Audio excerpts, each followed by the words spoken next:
Hola, ¿cómo están? Mi nombre es Jonathan Feldman, soy el curador en jefe del Museo de Arte Contemporáneo de Buenos Aires y hoy estamos en el taller de Verónica Gómez, artista argentina contemporánea, que nos invitó, con mucho gusto aceptamos a su taller. Muchas gracias, Vero, por estar con nosotros y por invitarnos también a tu espacio. Bueno, gracias por la visita, chicos. Nosotros estamos interesados un poco en empezar a pensar escenas del arte contemporáneo argentino y bueno, nos parecía que era una muy buena manera de empezar haciendo o charlando un poco con vos en función de una trayectoria muy amplia. Ahora voy a nombrar algunos como hitos, pero me interesaría por ahí que empezáramos hablando un poco de tu formación, de cómo es que llegás al mundo del arte. Bien, mi formación creo que empezó en el Museo Nacional de Bellas Artes cuando era muy pequeña y mi madre me llevaba a ver muestras. Yo nací en Palomar, conurbano bonaerense, y una de las visitas a Capital que recuerdo con más cariño eran estas visitas justamente al Museo Nacional de Bellas Artes. Ahí creo que empezó mi formación. También era la época en que la clase media compraba los famosos fascículos de genios de la pintura y la pinacoteca de los genios, etc. Entonces yo solía mirar mucho esos libros, esas reproducciones que tenían un desfasaje enorme con la capacidad de la tecnología de reproducción de hoy en día. Entonces creo que ahí empezó tempranamente la formación. Después fui a la Escuela Nacional de Bellas Artes, Prilidiano Pueyrredón, y una vez que egresé participé fugazmente de una clínica de obra que dictaba Pablo Siquier y un programa que fue muy importante también que se llamaba Intercampus, que acontecía en Fundación Telefónica, y la clínica del Rojas, que fue en el año 2006. Entonces esos fueron los hitos de mi formación. Es decir, que más o menos en el recambio de milenio, de siglo Sí. y de milenio, Sí. Mientras bueno, se atravesaba como ese momento tan particular de la vida argentina, ¿no? Algunas de las cosas que me llamaban la atención cuando leía un poco más profundamente tus primeros inicios de trayectoria era pensar en estas primeras experiencias también alrededor de como una salida de la crisis, ¿no? ¿Nos podés contar algo de ese momento, reconstruir un poco qué sucede una vez salida de...? Sí, yo egresé bueno, después hubo una transformación fue el pasaje justo, esa época de la Pueyrredón, de la Escuela Nacional de Bellas Artes, al IUNA y luego a la UNA, al sistema universitario. Yo participé en las tomas de escuelas para que eso no sucediera, lo recordé hace poco, ¿no? Parece hace siglos, pero en ese momento estábamos muy en contra de que se quebrara, digamos, la formación que tenían, estaba muy arraigada la praxis en los talleres. Entonces recuerdo que sucedía toda esa transición y que salí de esta escuela a la cual quiero mucho sin tener ninguna idea además del circuito, ¿no? En ese momento ya estaban ciertas experiencias generándose por la crisis justamente, como Belleza y Felicidad y demás. Entonces desconocía totalmente este sistema de circulación de las galerías más tradicionales o de los espacios autogestionados por artistas y demás. Así que mi primera, digamos, galería, espacio de experimentación y de pertenencia fue la Galería Petit en San Telmo. Sí, hermosa galería, mítica. Mítica galería, era mítica en su momento ya porque era difícil contar qué era exactamente. Sí. Pero fue muy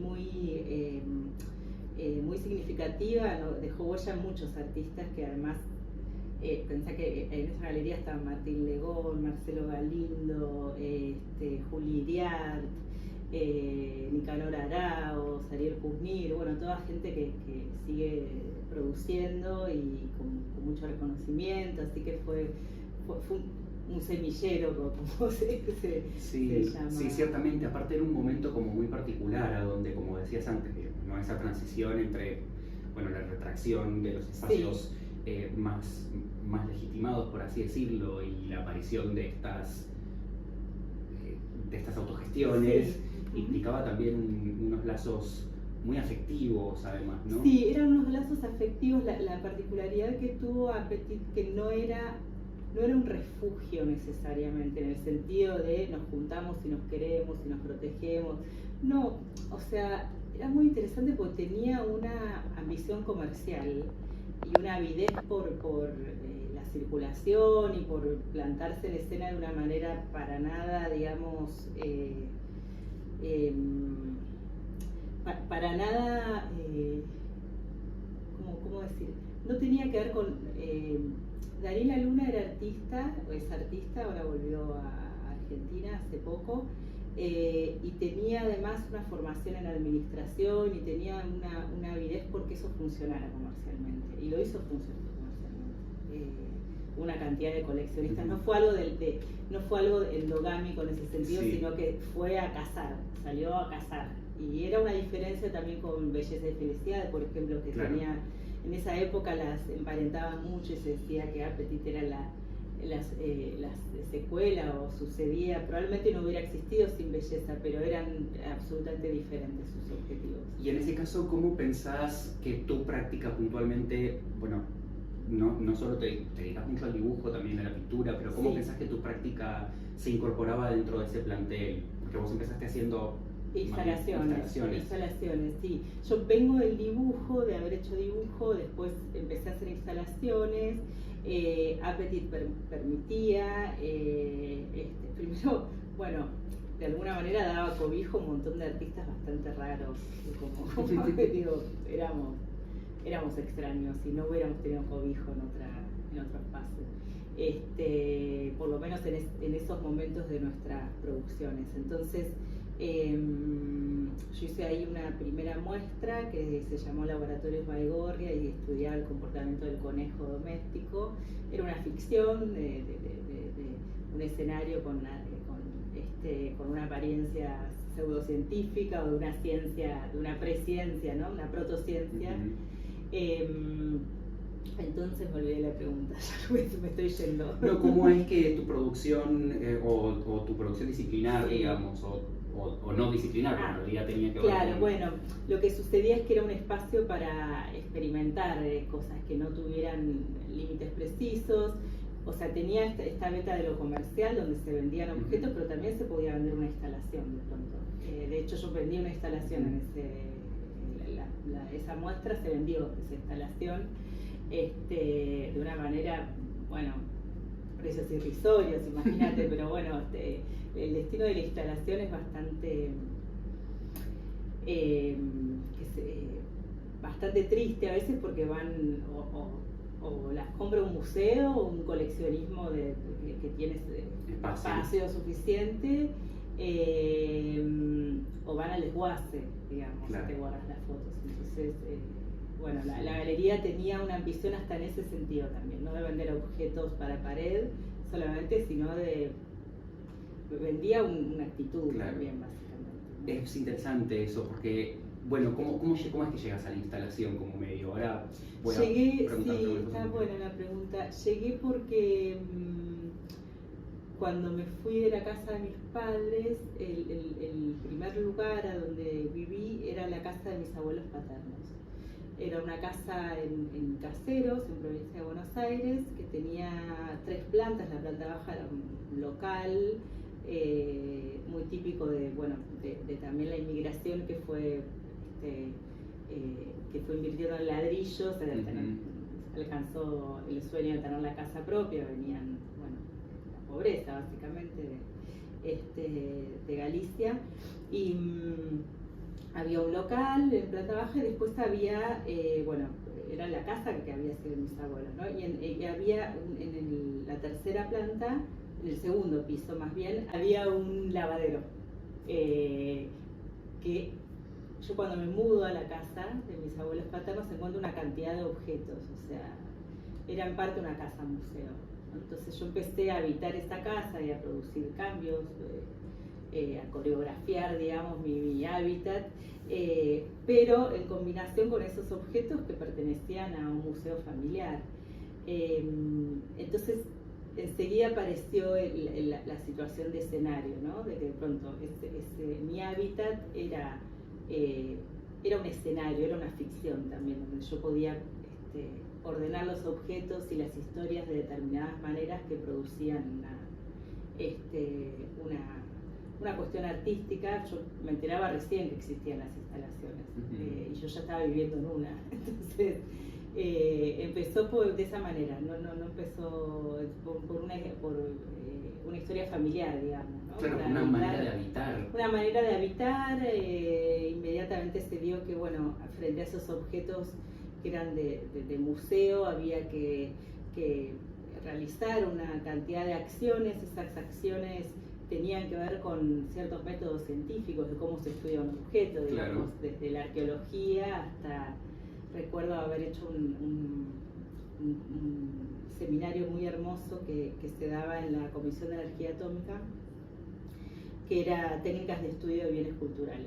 Entonces, que era para conservadores, restauradores, algunos artistas también, investigadores, y bueno, todo lo que sucede, todo lo que se desarrolla, toda la especulación, pero también las técnicas de abordar ese objeto que se multiplica en el propio estudio del objeto, ¿no? Claro. Y que sigue conservando un misterio porque bueno, es todas esas lecturas, todos esos abordajes y al mismo tiempo, ¿no? Y mi padre es científico, mi padre trabajó más de 50 años, claro, más de 50 años en la Comisión de Energía Atómica, en reactores nucleares. Entonces yo tenía acceso al mundo de los laboratorios también desde chica. Entonces fue, bueno, la instalación surge así, por una combinación de herencias familiares, ¿no? Es interesantísimo lo que conceptualmente el planteo que acabas de hacer, porque, bueno, sin ir más lejos, no sé, personas como Boris Groys, que es un gran teórico de las artes, que trabaja específicamente el problema de la instalación pensando en términos muy similares a lo que acabas de confeccionar, es decir, una suerte de performance, una suerte de escenografía que tiene similitudes muy importantes con una exhibición, pero cuya soberanía está centrada en la acción artística. ¿No? Y también un abordaje curatorial, pareciera haber un abordaje curatorial muy importante en lo que decís. Claro, totalmente. Está bueno eso que subrayás, porque ¿qué sucede después cuando se pasa de haber hecho varias instalaciones a hacer cuadros, ¿no? Con un límite preciso, objetos para pared, digamos? Que la lógica de la instalación continúa, o sea, la lógica del escenario continúa. Entonces, siempre me preguntan, ¿quién va a curar tu muestra? Y digo, no, va a haber alguien que escriba el texto, claro, pero el diseño de montaje lo hago yo. No quiere decir que no pueda trabajar de otra manera, de hecho he trabajado de otras maneras, pero muestras individuales, los diseños de montaje los hice yo, porque no puedo pensar, así sean objetos para pared, no puedo pensar sin el escenario. De hecho, los escenarios están dentro de esos objetos también. Entonces, sí, es interesantísimo, es como pensar en ficciones arriba de ficciones, por así decirlo, ¿no? Y justo eso te iba a preguntar, yo te lo comentaba en el backstage, a mí las instalaciones de Laboratorios Baigorria, las dos, pero la primera específicamente, y la acción anterior en el correo, que fue el servicio de palomas mensajeras, me hace reír hasta el día de hoy, me produjeron, en lo personal, me impactaron muchísimo, porque si bien en ese momento había mucha discusión respecto de la instalación como modelo y como formato, de hecho recuerdo que Arteba en ese momento, no sé si no fue 2007, abrió ese espacio Open Space. También. Sí, tenía en eesos años el premio Petrobras, que yo participé también, y era un premio donde había casi exclusivamente instalaciones. O sea, en una serie de stands que componen las ferias, que eran más objetos, transacción más, digamos, doméstica, si se quiere, estaba este predio que después se llamó Open Space, bueno, tuvo varios nombres, creo, que apuntaba bastante a la instalación. ¿Cómo pensás, digamos, esto que decías respecto del pasaje? Ahora te iba a preguntar un poco más de eso, ¿no? Digamos, del pasaje de la tridimensionalidad, si querés, a un objeto más tridimensional. ¿Te resultó dificultoso pensar, por ejemplo, la circulación corporal de la gente, de la expectación de los espectadores en esos espacios? ¿En la instalación? Pensando en pasar de algo que tiene como cierto ritmo de movimiento versus algo que por momentos se puede pensar ahí, como más, ¿no?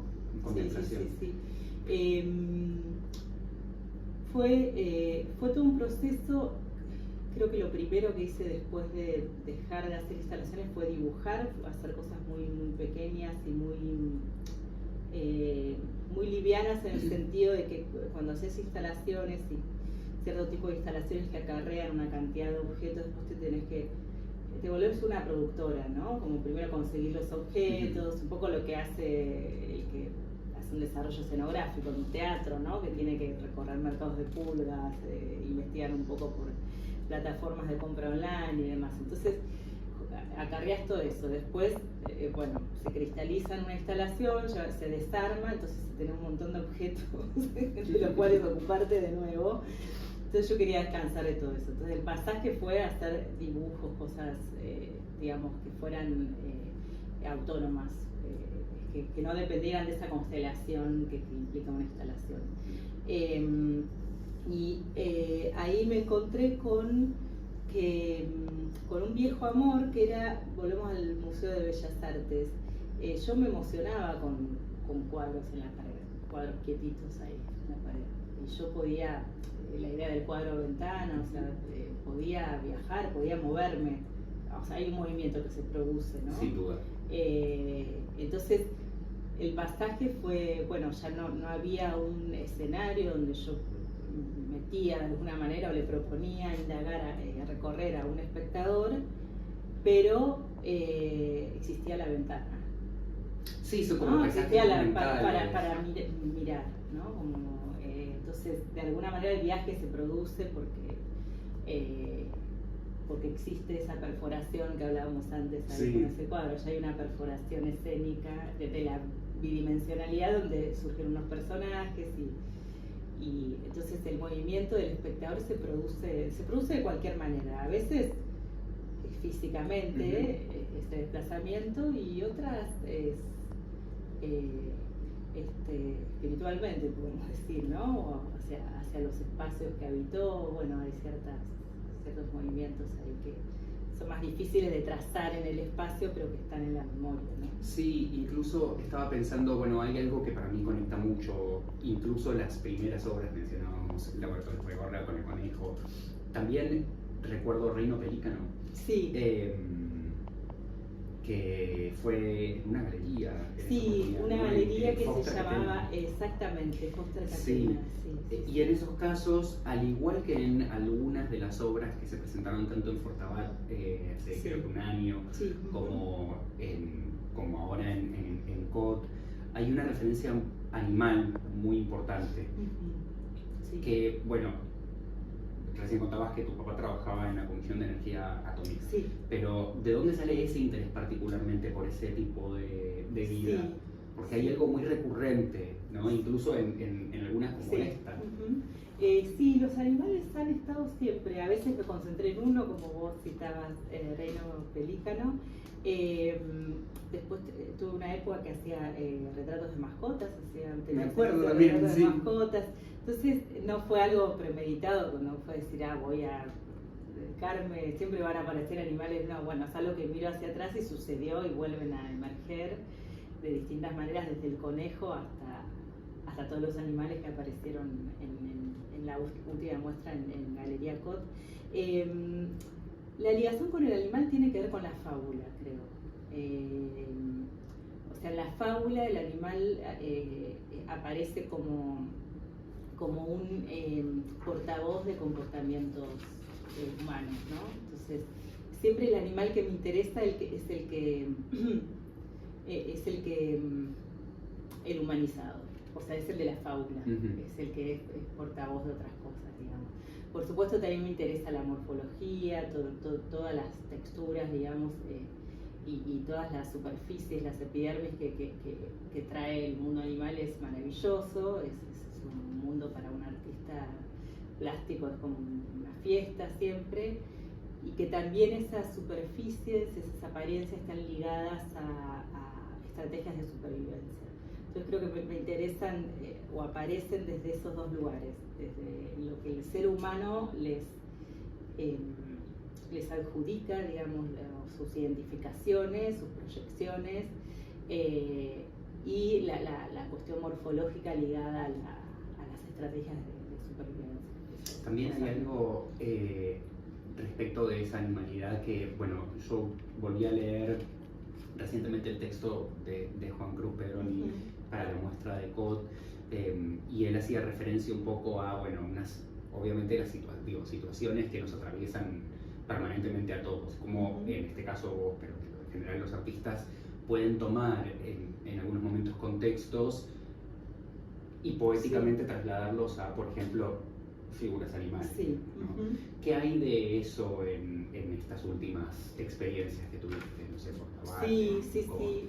Bien, voy a hacer una distinción. En Fortabat, en la muestra que se llamó Las casas de las niñas inusuales, los animales aparecen como mascotas, muchas veces son mascotas bastante extrañas, como un tardígrado, de pronto que es el osito de agua, un pangolín, como son mulitas. En general me interesan los animales acorazados, los escudos que cuando están incluidos en un animal me parecen fabulosos. Entonces ahí aparecen como los seres de compañía, los secuaces, los cómplices, bueno, y aparecen también en los vestidos, en los vestuarios, ¿no? Como niñas que se visten con esos animales que a veces aparecen un poco ahí zoomorfas, ¿no? Que empiezan a transformarse incluso. Y en esta última serie, que tiene muy poquito de distancia, la verdad que estamos hablando de 2023 y de la muestra que estuvo este año en Galería COT, los animales son todo eso, pero empiezan a aparecer desde lo político, ¿no? Desde el contexto político actual argentino, fines de 2023, 2024. Porque ¿qué pasa? La escena se llenó de animales, se llenó de referencias animales. Siempre algún político se lo identifica con tal o cual animal. Nunca como ahora, por lo menos yo tengo 46 años en mi historia con la democracia, que mi historia es en democracia, nunca hubo tantos animales en danza, tantas referencias y tantas, tantas fábulas, nunca hubo tanta fábula. Me gusta el concepto de fábula porque remite no solamente, bueno, a esto que decís, nuestra ligación con el contexto, sino también a poder rever cuáles son los mensajes detrás de esas fábulas y cómo uno puede incorporarlos a diferentes condiciones artísticas, por así decirlo, ¿no? Sí, por eso, en este caso, digamos, los animales empiezan a hacer también cápsulas donde hay un montón de valores de la sociedad, sobre todo corrompidos, absolutamente como ya empieza a aparecer una podredumbre, que de hecho acá tenemos los cítricos enmohecidos, y tenemos justo acá una referencia a una fábula que estuvo muy en danza, que además se toman esas referencias de distintos campos, de sectores de los partidos políticos, digamos, también empiezan hay algo como promiscuo del uso de la fábula, me sirve un ratito a mí, pero mañana le sirve al enemigo, y así es una especie bueno, acá está la fábula del escorpión y la rana, ¿no? Que hacen esta alianza para cruzar el río, con toda la precaución de la rana diciendo cómo te voy a llevar si me vas a clavar el aguijón, me vas a matar. El razonamiento del escorpión es no lo puedo hacer porque nos morimos los dos. Cruzar el río, el escorpión le clava el aguijón, se lo lleva a la corriente, mueren los dos, pero antes le pregunta a la rana, ¿cómo habíamos hecho un pacto? Y el escorpión dice, está en mi naturaleza. Es una fábula que sigue siendo bastante comentada, y de pronto lo que yo venía pintando empezó a suceder. No quiero adjudicarme un poder así premonitorio, ni que de ninguna manera un poder sobre un pensamiento mágico, no se trata de eso, pero bueno, de pronto me resultó muy familiar que esos personajes se comportaran como animales. Claro. Sí, hay como... Perdón, con perdón de los animales. No, sí. Se entiende que los animales son otra cosa, ¿no? Sí, porque están humanizados, eso es un poco el problema porque de la los fábula. estoy tomando desde la fábula. Exactamente. No. También pareciera haber, digo, en esa preocupación, porque esto me imagino que surge, vos decías, por momentos, digamos, ¿no? Sí. Digo, porque el momento de alguna manera invade. El momento invade, rompe, sí. Y es como ineludible eso. Y en ese sentido quería hacer como un poco, preguntarte respecto de tu proceso creativo, cómo se produce la obra, porque a lo largo de tu carrera, tenés una carrera de más de 20 años, entonces hay como diferentes momentos y, bueno, ya quería hablar después de eso, ¿no? Pero hay como ciertas series, producciones, como cuando hiciste las residencias en Finlandia, que tienen otro carácter. Sí. Entonces, ¿de qué manera producís, de qué manera pensás la obra? Sí, creo, así hacer una mirada retrospectiva, que volvemos por ahí a tu pregunta por la instalación, de cómo surge. Tiene que ver siempre con los escenarios. Mi trabajo fue cambiando bastante, a veces me ha pasado decir, pero es la misma persona la que hizo esto. Después, cuando las pones juntas esas obras, ves ese hilo conductor, pero al principio, bueno, puede parecer que uno está saltando, que está como moviéndose de manera inesperada, pero la verdad que siempre sea una instalación, el resultado, un dibujo o una pintura, siempre tiene que ver con un escenario. Cuando estuve en Finlandia, ese escenario me impregnó, digamos, ¿no? Sus bosques de abedules, sus fantasmas, su palidez, un sol que nunca es como el nuestro, nunca es del amarillo que se produce en nuestra latitud, como hubo algo de esa experiencia con el escenario que apareció en mis pinturas y en mis dibujos. Ahora venimos hablando de un escenario político argentino, o sea, otra vez es el escenario. En el servicio de palomas mensajeras, yo no hubiera llegado nunca a las palomas mensajeras si no hubiera sido invitada al correo, ¿no? Claro. Entonces, los escenarios son los que finalmente, obviamente hay cosas de los escenarios que en general son siempre las mismas cosas que te van interesando, pero el escenario produce otro matiz, otra contextura. Y de ahí también otro medio, ¿no? Otro medio, otra disciplina, totalmente. Entonces, pero siempre hay por ejemplo, una instalación compuesta con muchos dibujos también, que fue el Reino del Castor en Ushuaia, y bueno, se produjo porque fui invitada a la Bienal del FIT del Mundo. Cuando hicimos el viaje exploratorio me llamaba la atención el asunto de los castores, de la plaga, me parecía apasionante y empecé a investigar eso. Entonces el escenario produjo que, o sea, no es el escenario que es mi relación con ese escenario. Una suerte de site specific. Site specific, sí, total. Pero no necesariamente instalativo. Exactamente, yo una vez lo dije y me retaron, me dijeron, no, Verónica, el site specific es una cosa, digo, yo hago pintura site specific. Claro, bueno, es que la categoría es muy rígida, pero me parece que va muy bien con lo que estás diciendo, ese carácter situado en este caso del pensamiento y de la producción, digamos. Sí, ¿no? sí, situado, sí, totalmente. Me gusta esa palabra. Sí, está bien, sí, está bueno. ¿Cómo pensás que por ahí este tipo de apariciones, bueno, esto de pensar el escenario o esa vinculación con esto que decíamos, ¿no? Con la especificidad de los lugares, ¿pensás que necesariamente eso lleva a reflexiones sociopolíticas o ambientalistas, o simplemente son puntualmente cosas que te interesan en el momento en el que exploras como los gestores, digamos? Sí.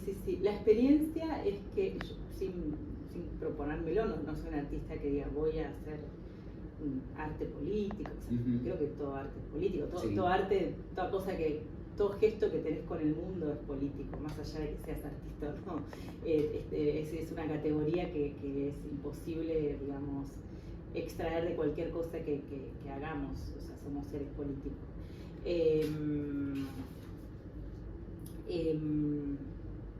Me olvidé de nuevo para recordame el punto. Sí, preguntaba de qué manera, digo, si hay algún pensamiento o alguna estrategia por ahí detrás de... Sí, no, ya retomé el hilo. Lo que iba es que no premeditadamente, pero la experiencia que tengo de las devoluciones del público tienen que ver, hay como dos áreas donde se produce mucho, la propia historia personal, la relación con la infancia sobre todo, de esa persona que está en relación con mis trabajos, y las lecturas políticas en algunos casos se producen mucho, en El Reino del Castor por ejemplo, en esta última serie muchísimo. En la del año pasado con Las Casas de las Niñas Inusuales había un abordaje bastante consciente. Cuando fue apareciendo dije, bueno, esto está pasando, que tenía que ver con la clase media. Sí, mucha referencia también en la República de los Niños. La República de los Niños, como hubo ahí una elección también de revestimientos para esos espacios domésticos que tenían mucho que ver con esa clase media en ascenso de la segunda mitad del siglo XX, que es de donde yo provengo también. Entonces, si uno además trabaja con el propio origen, siempre va a ser político, porque pertenece a una clase social, no hay manera de que no sea, digamos, no se puede hacer un análisis político de esa situación. Y en referencia, estaba pensando puntualmente mientras decías eso, la política como hacia el interior de la propia disciplina artística, ¿no? Yo soy historiador de arte, entonces pensar en vínculos, hay mucha obra, mucho corpus de tu obra que está muy directamente vinculado o indirectamente vinculado a mucha historia del arte. Sí.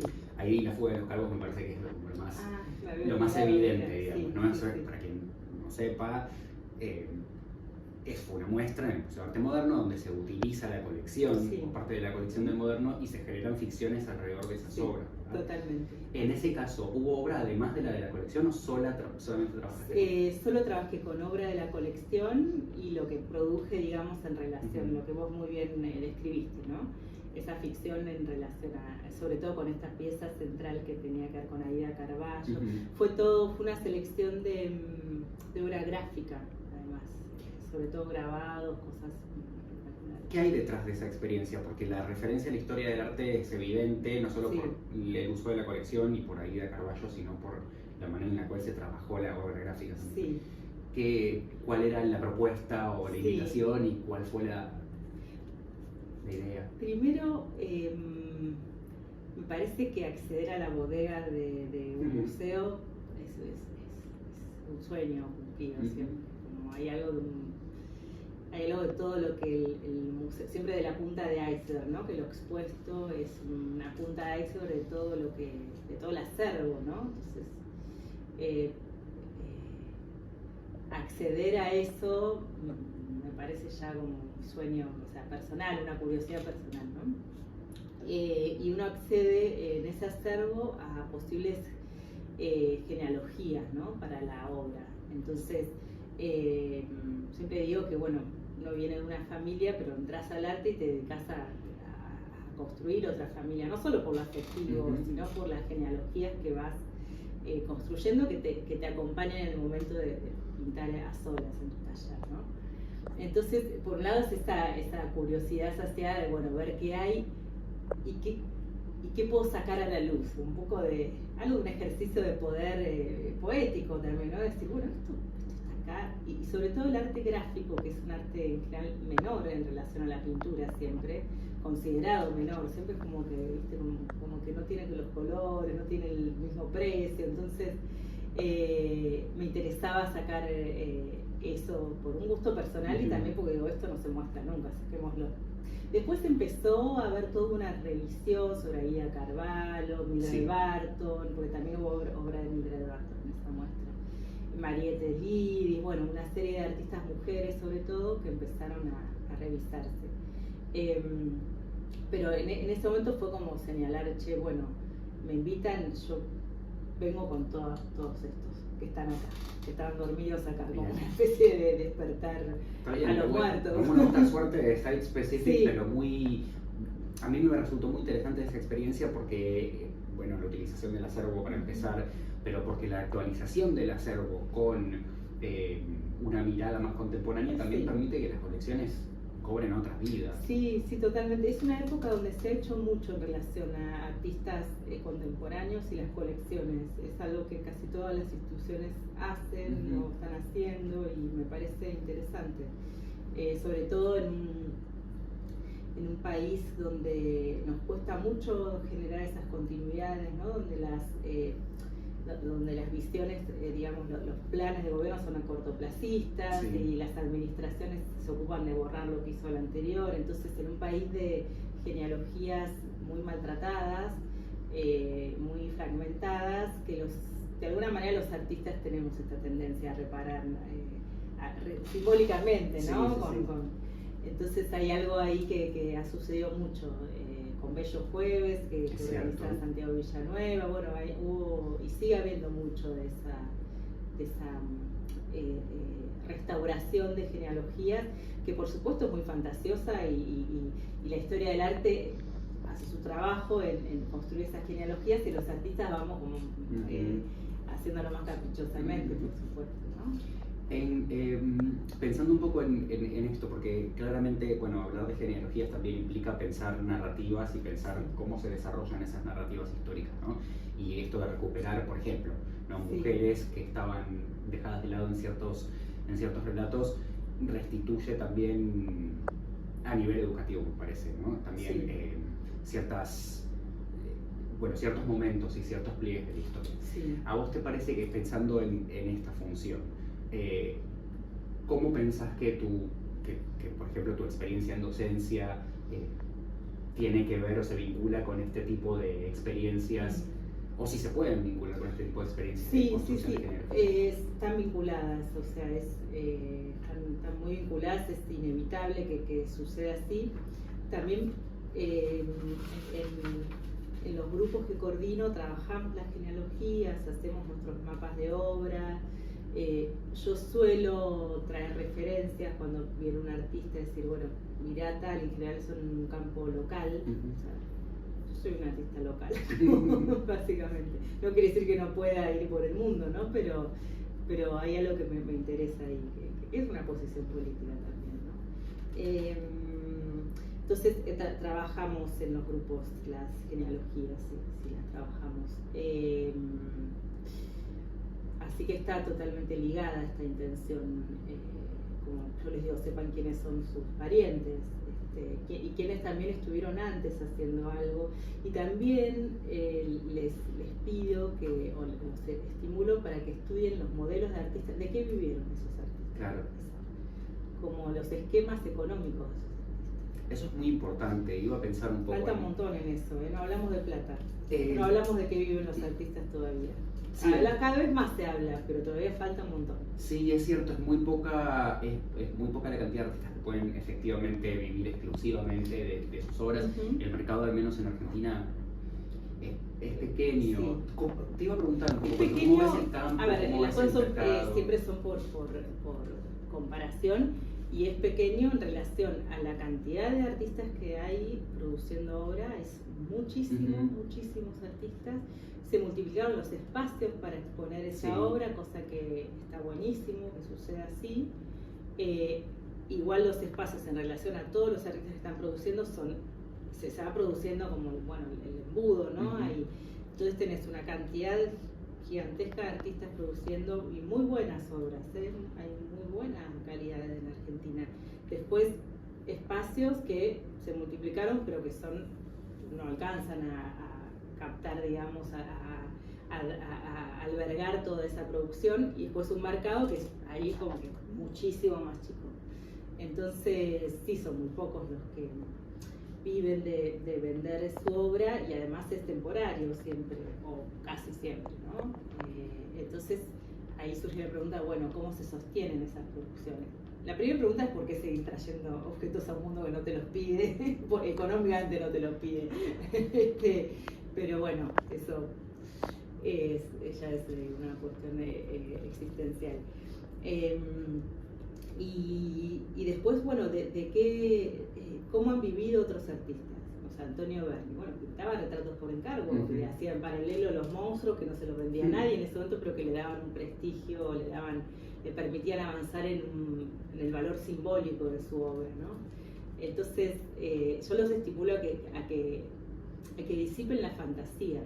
Claro. Lo antes posible. Es decir, vos ves una disociación muy grande entre, por ahí, la realidad económica de los artistas y, sí. Por ejemplo, su volumen de producción. Sí, totalmente. Y bueno, y también pasa que los últimos años se han hecho algunos avances que no son menores en cuanto a reconocer el trabajo del artista como un trabajo, digamos, con una retribución económica, su participación institucional y demás, como alguien que da contenido a esas instituciones, entonces recibe una retribución por eso.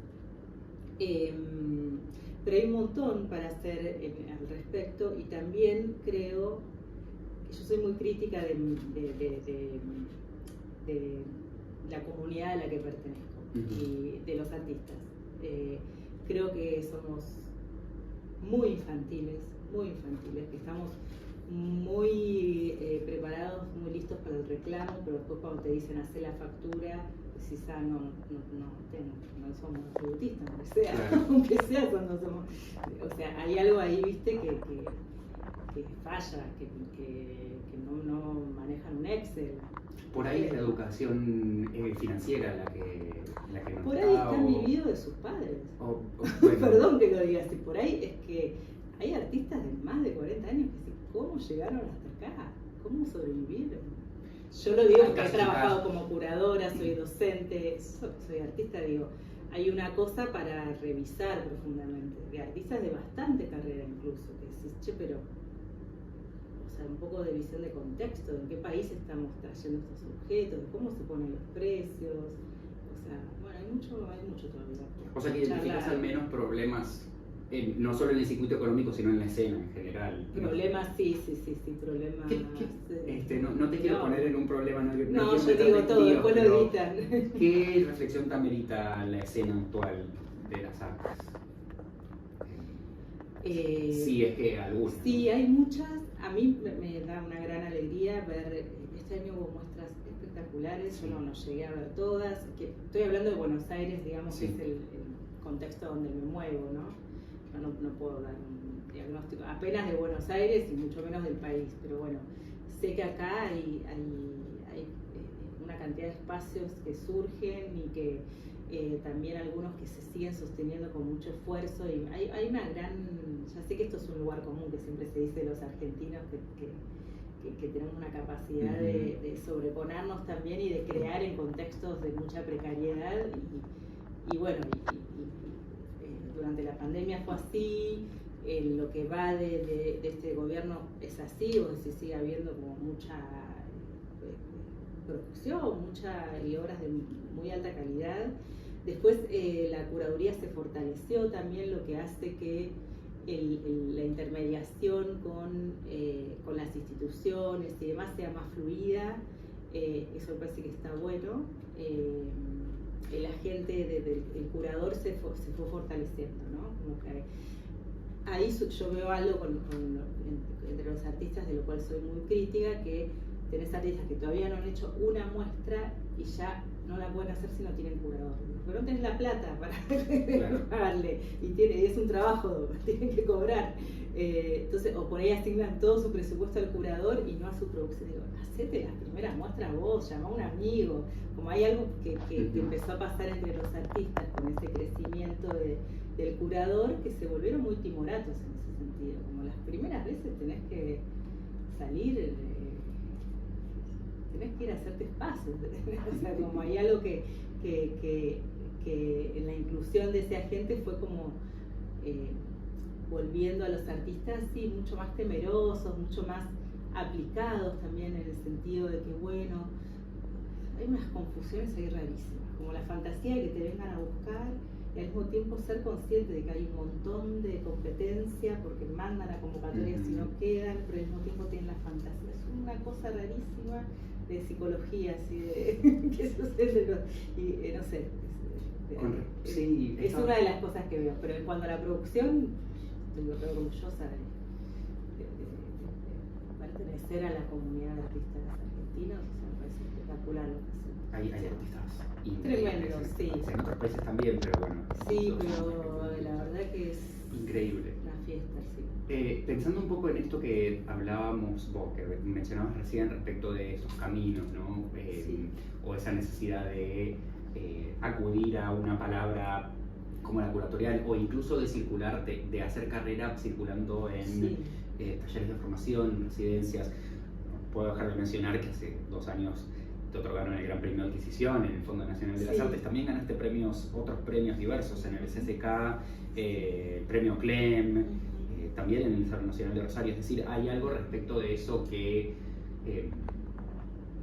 haya modificado la manera en la cual llega tu obra a los públicos? O sea, ¿te parece que ese tipo de premiaciones, incluso, y esto lo iba a mencionar un poco más adelante, pero es imposible no decirlo, bueno, este año en Arte Va tu obra fue exitosísima? Sí, sí, sí.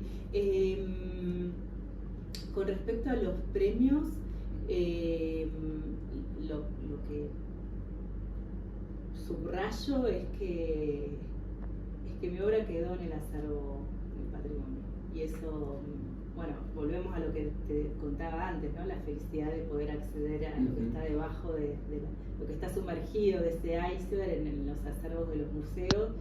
Pensar que mi trabajo convive, o sea, hay una obra en Mamba, ¿no? En el Museo de Arte Moderno, convive con la obra de Ida Carvalho, de Mildred Barth. Bueno, a mí me llena de felicidad eso, y que va a estar dormida ahí, que es como una especie de bella durmiente, que en algún momento en el futuro hay algo que tiene que ver con la trascendencia, ¿no? Que tiene que ver con la muerte. Entonces, saber que, aunque esté en una bodega oscura, no sé, pero hay algo muy hermoso de saber que, más yo me formé en la escuela pública, y hay algo que devolver eso también en tu país, o sea, que a mí me importa. Por eso nunca especulo con que, voy a pasar a mandar ese premio de tal institución pública, los montos son muy bajos, no me importa. O sea, no es una cosa de mercado eso, es una cosa que va por otro lado. Sí, es evidente que me parece, hablar, yo no te conocía personalmente, conocía mucho tu obra y tu trayectoria, pero hay algo de hablar, o cuando hablas, que trasciende mucho respecto del lugar específico no solamente tuyo, sino de las artistas y de los artistas en una genealogía. Esa noción de genealogía parece volver muy fuertemente. A mí me resulta muy interesante porque es un lugar muy consciente de que uno está, bueno, no yo, en tu caso vos, ¿no? Pero conformando historia, creando memorias. Sí, creando memorias. Aunque sea de manera... Sí, con una cosita, sí, porque es una miles, pero hay algo que... Además la obra se ve que es espacio en el taller, entonces se produce algo saludable de movimiento de los objetos, ¿no? Volvemos a algo que hablábamos con respecto a las instalaciones y su desguace, ¿no? Es como el asunto de estas pinturas y más que son de más fácil colocación en los acervos, ¿no?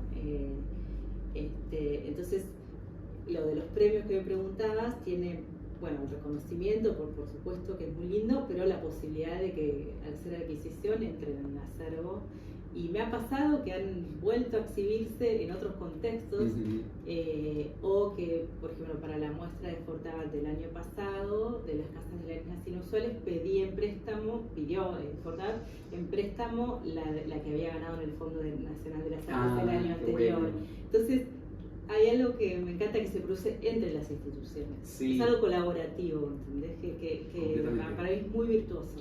¿Y te pasa lo mismo con las obras que van a colecciones privadas? Vuelvo a lo de Arte Va, creo que vendiste 14 obras. No me acuerdo el número, se vendieron muchas. ¿Y no todas instituciones públicas? No, se vendió, la que se vendió a institución pública fue una a Malva. Eso también produjo que haya más interés, pero todas colecciones domésticas más o menos grandes, muchas primeras obras, mucha gente que compraba primera obra.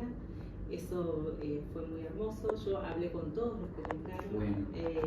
Fue la verdad un trabajo con la galería muy preciso y muy cuestionado, ¿no? Estuve todo el tiempo en la galería, de toda la apertura de la feria, muy atentos, venía alguien y se interesaba, empezaba el galerista a hablar, me llamaba, Vero vení, yo charlaba con unas charlas re profundas en la feria, unas charlas muy interesantes, y después si querías saber precio ahí entraba el galerista y se te Seguro. completaba. Entonces hubo algo ahí muy lindo a nivel humano y a nivel oficio, ¿no? Como el lugar del galerista, cuál es su misión, digamos, cuál es su militancia, mi lugar como artista y como docente, porque lo que hablaba tenía que ver con mi ejercicio de docencia también. Seguro. Entonces, Que, bueno. yo sé que por ahí es una pregunta muy exitista, pero ¿qué te produce esto? Porque fue un verdadero éxito, Sí. al menos comercial. Sí, a ver, primero para disipar fantasías son muchas obras pequeñas también, entonces, y alguna de formato medio, entonces no es que mi vida económica cambia, no me voy a comprar el yate, yo vivo en Almagro, un departamento de 32 metros cuadrados, o sea, estas oficinas son mías, digamos, las compré con el fruto de ahorros y de ventas. Yo siempre tuve, hablando de los esquemas económicos, nunca le pedí a la obra que me dé de comer, nunca le exigí eso porque soy muy consciente del contexto donde hago. Entonces, si eso sucedía, fue sucediendo durante estos 20 años, yo lo ahorraba. Entonces, así me compré el taller, digamos, como tuve siempre muy claro ese esquema. Entonces, con respecto a las ventas, sucedió primero darme cuenta que mi obra podía tener un atractivo para que alguien la quería tener. Porque uno viene como muchos fracasos, ¿viste? Sí. Como en el amor, que decís, no, me pasa que no estoy hecha para el amor, mi obra no está hecha para, bueno. No, es cuestión de encontrar el hábitat también, ¿no? Y de que los momentos también son más, favorecen, porque ahora, bueno, soy una artista mujer. Mi obra tiene puntos de contacto con el surrealismo, que es algo que está muy en boga, entonces bueno, a veces es esperar que la tendencia te pase, digamos, te atraviese, te toque con su varita mágica. Y lo que me va a permitir es dedicarme un poco más a la pintura sin necesidad de estar dando tantas clases. A mí me encanta la docencia, pero este año fue demencial, fue una doble vida. Entonces me da como esa tranquilidad de comprar materiales y la alegría de haber conocido a los compradores, de saber por qué compran. Son unas cosas muy a nivel vincular muy lindas. Está bueno eso, porque sí, también... de las colecciones domésticas. Sí, porque pasás a ser parte de la vida diaria de esas personas también. No, es impresionante. Me mandan fotos de dónde la colgaron, del lado de que hace poco una persona me mandó una foto de una obra que me compró hace unos años, un retrato pequeño, que hablando de la genealogía se llama Niña Gómez Cornet, porque me gusta mucho Gómez Cornet, y ella tiene un Gómez Cornet, entonces las puso una al lado de la otra en su casa. Qué bueno, de vuelta, como una vuelta constante a la referencia, a la historia, bueno, los géneros de la historia del arte, porque el retrato es uno de los géneros. Y que a partir de ahora, ya casi te cansé, me parece, de preguntas, pero... No. Ya que, te quería preguntar un poco si tenés planeado volver a instalación o si tu camino por ahora está más ligado al dibujo y a la pintura. ¿No sabes? Por ahora me parece que tengo como previsto seguir haciendo pinturas. Siempre me interesa que estén instaladas en un sentido de trabajar con el espacio, ¿no? En la muestra en COT fue más minimalista, las intervenciones fueron menores, pero en la de Fortal, por ejemplo, estaba todo el espacio tomado. Sí, los muebles, los dispositivos de exposición tenían mucho ese barroquismo. Sí, totalmente, de fragmentos de casas, o sea, empapelados, de revestimientos, cosas que... Sí, yo creo que no voy a poder dejar de pensar el espacio, digamos, donde se instala la cosa, ¿no? Así que, sí, no, voy a estar pintando. En China voy a pintar. Está muy bien. Por eso te iba a preguntar justamente cuáles eran tus próximos pasos. Me voy a China el 2 de enero, voy casi 2 meses a una residencia que se llama Mil Gotas, que empezó este año a funcionar, creada por Guillermo Bravo, que es un argentino que está allá hace más de 10 años y que fundó una editorial también se llama Mil Gotas, una editorial preciosa que es un puente entre entre autores contemporáneos chinos y latinoamericanos. Bueno, y ahora se abrió a las artes visuales, así que voy para allá. O sea, primera residente del programa. Oficial sí. Bueno, Sí, así que traeré información, me parece que va a ser sí, interesante. Bueno, me alegro mucho por ellos que hayas quedado seleccionada, porque me parece que va a ser una experiencia para ellos y para vos también muy interesante. Bueno. Pero muchísimas gracias por recibirnos. Esto ha sido para mí un placer y una charla muy interesante y muy fructífera, así que te agradecemos muchísimo el tiempo. Bueno, gracias a ustedes, gracias Jonathan, me encanta conversar y con vos estuvo divino, así que gracias Agustina. Muchísimas gracias por vernos y por quedarse con nosotros y nos vemos en la próxima.